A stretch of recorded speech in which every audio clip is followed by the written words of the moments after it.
court documents. I wonder if you've seen this reporting and if you plan to bring it up with Putin when you see him later in the week. I guess I could. Are you surprised? You know, are you surprised? They hack in. That's what they do. They're good at it. We're good at it. We're actually better at it. But no, I have heard about it. I have heard about it. Please. Thank you, Mr. President. You mentioned congressional Democrats. You have not yet met with Democratic leadership, but there's a funding deadline at the end of September. Do you plan to meet with Leader Schumer and Leader Jeffries to discuss that situation? Well, I will, I guess, but it's almost a waste of time to meet because they never approve anything. If we want money to fight crime, if we want money to do only good things, just good things. Let's not even talk about controversial. They don't want to meet about anything. They really are. They're stuck. They don't know what to do. They have probably more, I would say more than half are sane, but they are led by insane people. And the kind of things that they're pushing are not something. We have a communist running for the mayor of New York, and I wish him well. I may have to deal with him. I mean, it's not even conceivable. It's not even conceivable that that could happen. And maybe he won't win, but he won the primaries by quite a bit. You know, shockingly, he won the primaries. So, and you see some of the people supporting him that truly don't believe what he's espousing. So, I mean, we will meet, but nothing's going to come out of the meeting. But here's the advantage we have is that we just passed a great, big, beautiful bill that had all the biggest tax cuts in history. No tax on tips, no tax on Social Security. Think of it. Think of that for the seniors. No tax on overtime. And all sorts of things. You go out, buy a car, you can deduct the interest payment. If you borrow money, you can deduct the interest payment from your taxes. So many things, but the biggest thing is, from a business standpoint, deductions. You know, that was tremendous. It's going to, our country is roaring. Our businesses are, you're going to see some numbers in 12 months when these factories are open. You know, we're opening up factories all over the world, all over the country, but that's all spreading to, I think we're spreading the wealth all over the world, if you want to know the truth. But we're opening them in this country at a level that we've never seen before. We've never seen. So they just don't want to prove anything. They just, we meet with them and they say, as Nancy Reagan said, just say no. They go, oh, just say no. They're afraid to approve anything. If we say, we want to stop crime in this country, or as an example, bail, we want to make it so that people, if they murder somebody, they're in jail. They don't get out on no bail.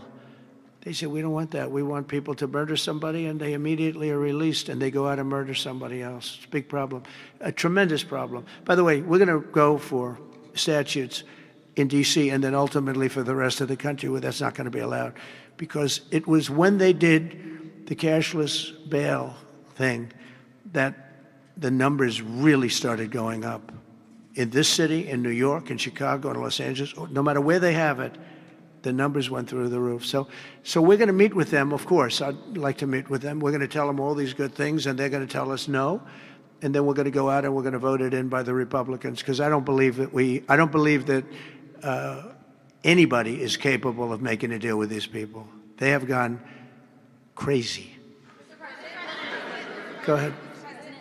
Thank you, Mr. President. Thank you. Your federalization of the police has a 30-day limit unless Congress acts to extend it. Are you talking to Congress about extending it, or do you believe 30 days is sufficient? Well, if it's a national emergency, we can do it without Congress, but we expect to be to Congress, before Congress, very quickly. And again, we think the Democrats will not do anything to stop crime, but we think the Republicans will do it almost unanimously. So we're going to need a crime bill that we're going to be putting in. And it's going to pertain initially to D.C. It's almost, we're going to use it as a very positive example. And we're going to be asking for extensions on that, long-term extensions, because you can't have 30 days. 30 days that's by the time you do it. We're going to have this in good shape. And don't forget, in the border, everyone said it would take years and you'd have to go back to Congress. I never went to Congress for anything. I just said, close the border. And they closed the border. And that was the end of it. I didn't go back to Congress. We're going to do this very quickly, but we're going to want extensions. I don't want to call national emergency. If I have to, I will. But I think the Republicans in Congress will approve this pretty much unanimously. Please, go ahead. Thank you, Mr. President.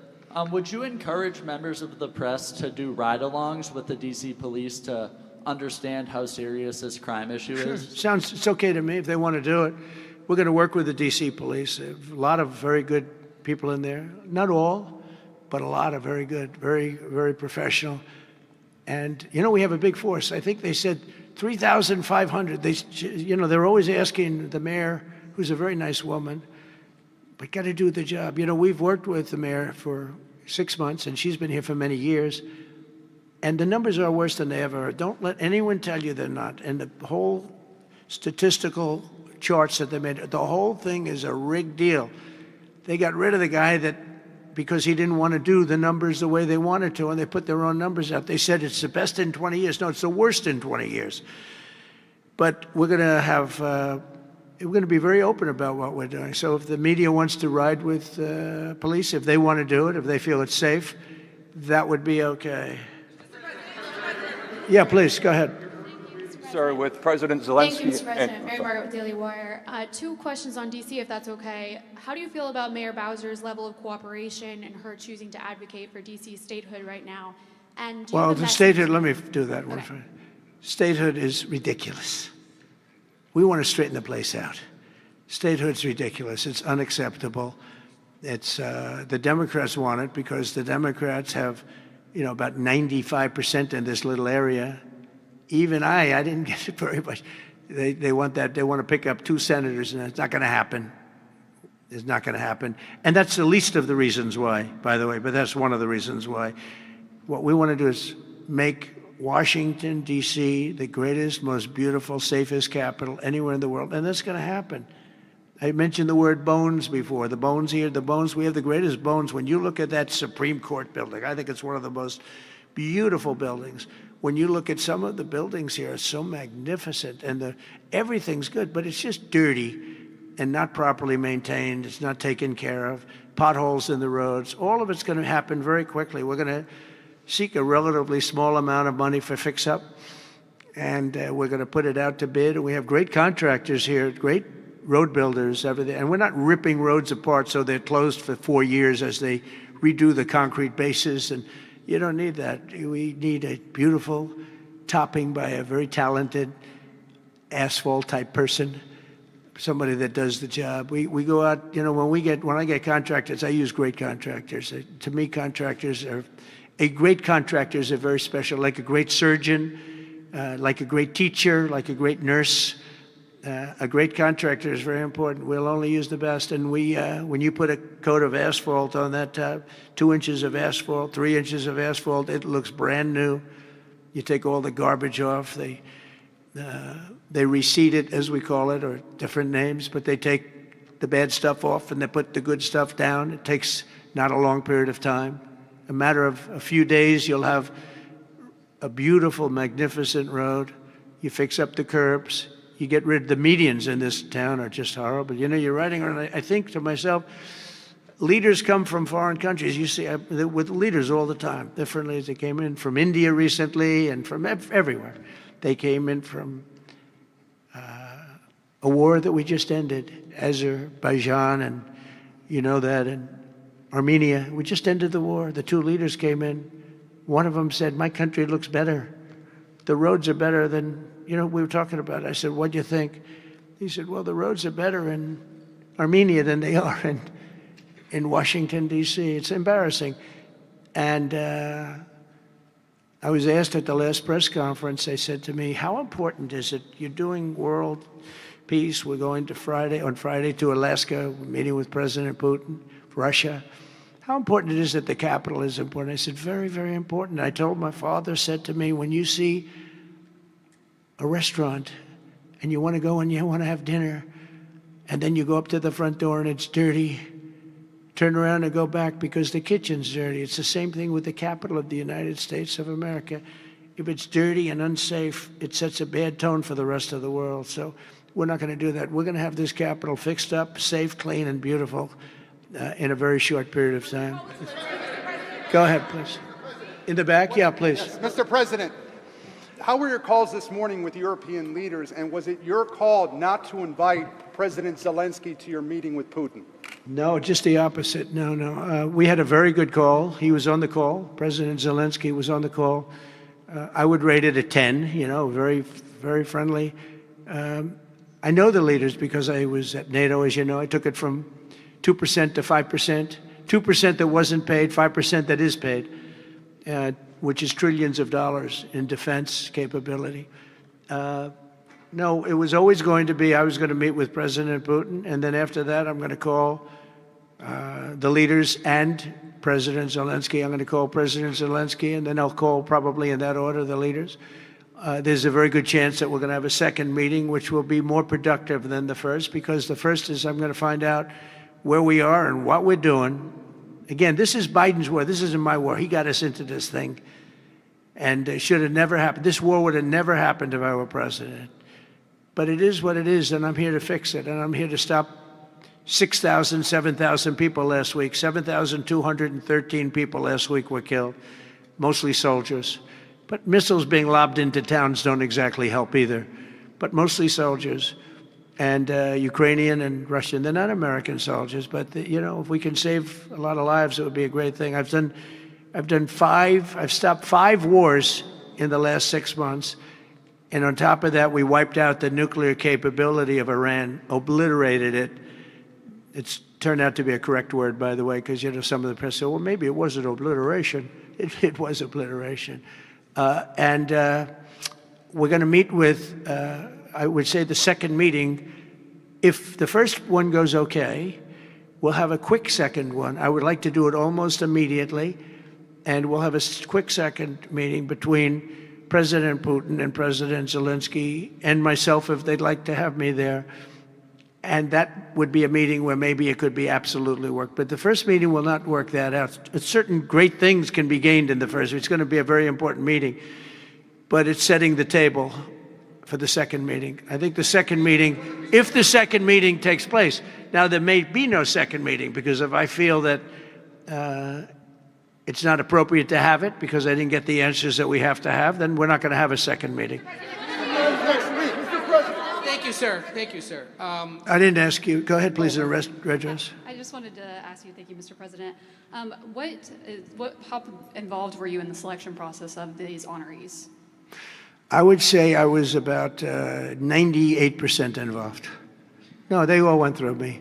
They came over, Rick and Sergio and everybody. They said, I turned down plenty. They were too woke. I had a couple of wokesters. No, we have great people. This is very different than it used to be.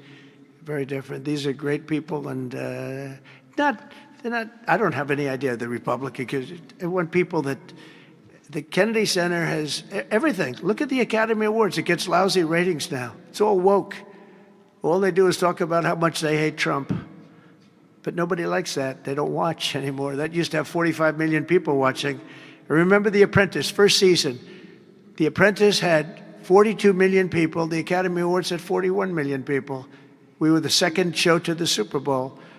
But since then, the Academy Awards have gone down to, I think they've gone down to numbers that are like a regular show, because it went woke. We're not doing it for that reason. We're doing it because we want the great talent. But these are great people. So I was just a very long answer, but I was very involved. Thank you, Mr. President. The Biden administration was auctioning off border wall materials, but we're hearing now that the auctioneer is selling those materials back. Are you finishing building the wall? Well, I built hundreds of miles of wall, and I was getting very close. I actually finished the wall, but then I added another 200 miles, because when you do the original wall that I said I was going to build, which I got built, and I got it to the specifications of the Border Patrol and ICE, the exact. They wanted steel, they wanted concrete inside, they wanted rebar inside that, they wanted it to have wires. We have the walls are wired for, all of the internet stuff and security things. And we built it hundreds of miles. We did great. That's one of the reasons, even now, we're able to have such good numbers at zero, or essentially very little people coming in. But Biden, I ordered for another 200 miles. I was going to do another 200 because it's the way it is. and we're all set to do it. Then we had the bad election result, the horrible, horrible, what happened to our country, what they've allowed to happen to our country. And we are taking now that wall back. They sold the wall. Now, this is expensive stuff. Hardened steel, very expensive. 9,000-pound concrete and rebar. Rebar is very expensive, the hardest rebar. No, it's very hard to cut. You have different materials. It's very hard to cut because they cut it down if they can. It's very hard to cut. And Biden sold it for pennies on the dollar, 3 cents on the dollar, 4 cents on the dollar. He sold it. And I said, these guys really don't want it. That was when I first realized, when I saw the wall was being put up, because we could have finished the rest of the wall in about 4 weeks, anywhere from 3 to 4 weeks. It was all set to go. It was laying down, ready to be put up. The foundations were, and they took over, and they said, we're going to sell the wall. And they sold it, as you know, for pennies on the dollar. Well, Pam Bondi's been working very hard on suing that company, and I think they reached a settlement where we're taking the wall back. But they stole the wall from us. That wall is so expensive to build, and we had it, as you know, hundreds of miles of it, and they came along and they basically sold it for scrap. And what a shame that is. But that was when I first realized that these people actually want to have open borders. And no country has poor countries don't have open borders. No, we had open borders where people just walked in. It didn't matter what they looked like, who they were. We had 11,888 murderers, half of whom killed more than one person. I mean, literally, killed more than one person. And this is who we took into our country. So the wall is the least of it, but we're going to take the wall back. We're paying a small amount of money, as I understand it, to get it back, to get rid of the litigation. We'll take it back. We'll put it up. Yeah.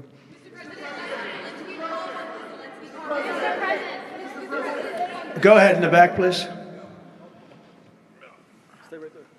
I want to take it back to the Kennedy Center, if I can, just for a second, Mr. President. Sure. From what I understand, the Les Mis show exceeded everyone's expectations. Attendance, revenue, across the board. That's great. Do you anticipate future shows to basically do the same? I like that guy. Now, that's called a question, okay? And he's a great reporter, actually. Thank you very much. I appreciate it. Yeah, it did great. Les Mis did great, broke records, and was sold out and beautiful. And we anticipate a lot of that happening. There's a thirst for it. And especially when the crime is knocked out. You know, when we knock out crime, some people probably stay away from places like restaurants and other things. It ruins your whole fabric. It ruins your country. And when somebody thinks they have about a 25% chance of getting mugged, they say, let's not go to restaurants tonight. We're going to make it so that they have no chance of getting mugged. And it's going to happen soon. And yeah, we think we're going to have a lot of very successful evenings here. Please.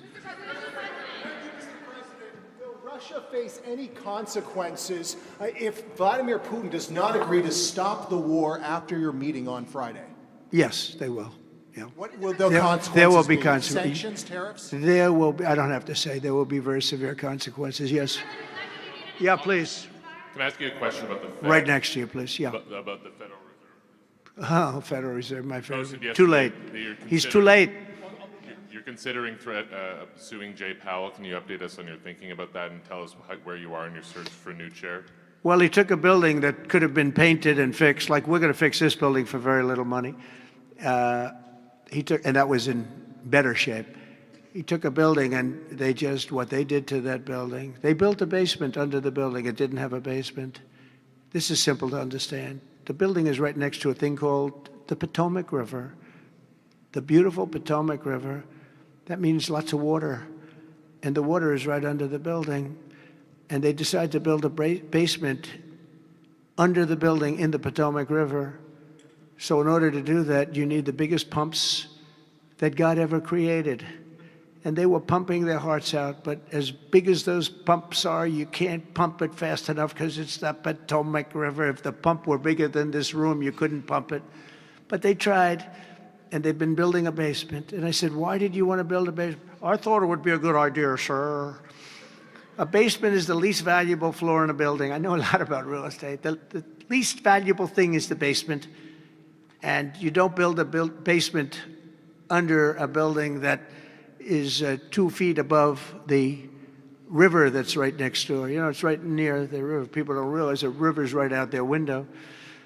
And that's the beginning. They did just a terrible job. Instead of, I could take a ceiling like this, they'd rip out the ceiling because they see a crack. Let's rip out the ceiling. And I would fix the crack and I would paint the ceiling. And under the ceiling, they put the most incredible protective material. They go out by 3/4 inch, brand new, gorgeous 3/4 inch plywood and sheetrock, hardened sheetrock. And they had it all over the building. So if a little piece of flake came down, but the problem is when they took the ceiling down and it would hit, they spent millions of dollars on protective material that you didn't have to spend anything. He could have done that job for $25 million, and they spent $3.1 billion. He said 2.7, but it's really 3.1. They just don't want to include one of the buildings in the deal. But it's going to be much more than that. And I think he'll be long gone by the time it finishes because they've got a long way to go.